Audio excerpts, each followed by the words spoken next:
నేను ఇప్పుడు గంగవాయిల కూర మామిడికాయ పప్పు చేయబోతున్నాను. ఫస్ట్ ఆయిల్ 2 స్పూన్స్ వేస్తున్నాను.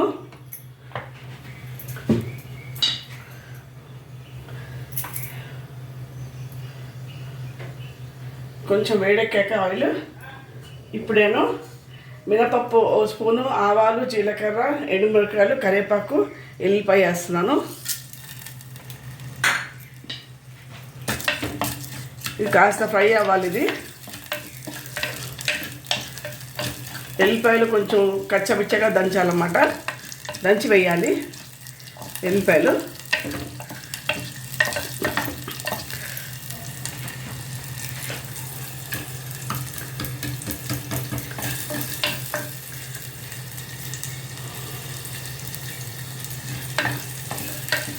కాస్త మినపప్పు కాస్త బ్రౌన్ అయ్యి కొంచెం వేగాక తాలింపులన్నీ అప్పుడు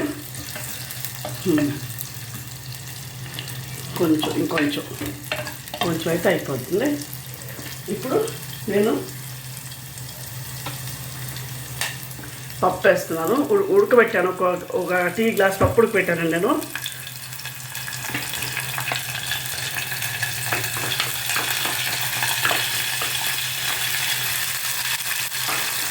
దీనిలో ఒక 1/2 కప్పు మామిడికాయలు వేస్తున్నాను.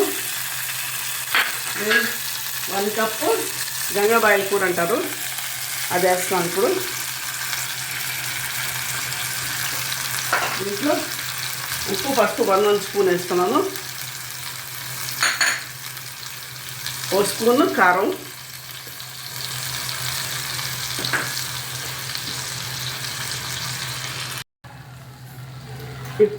ఇప్పుడు దీంట్లో 1.5 గ్లాస్ నీళ్ళు పోస్తున్నాను. కొంచెం ఉడకాలి ఇది.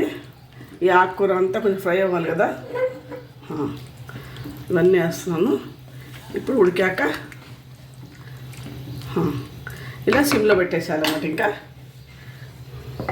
అదే అయిపోతుంది ఇంకా నెమ్మదిగా. ఇప్పుడు చూడండి, స్టవ్ ఆపేస్తున్నాను. అదిగోండి, ఇప్పుడు అయిపోయినట్టే. చూసారా, అయిపోయింది. గంగవాయిల కూర మామిడికాయ పప్పు రెడీ. ఇప్పుడు నేను డిష్ అవుట్ చేస్తాను. చూసారా, ఇప్పుడు గంగవాయిల కూర మామిడికాయ పప్పు రెడీ. ఇది మీకు ఈ గంగవాయిల కూర అనేది మీకు సమ్మర్లోనే దొరుకుతుంది కాబట్టి సమ్మర్ స్పెషల్ పప్పు అనమాట. మీరు చేసుకోండి, చాలా రుచిగా ఉంటుంది. Please like, share and subscribe my channel. Thank you.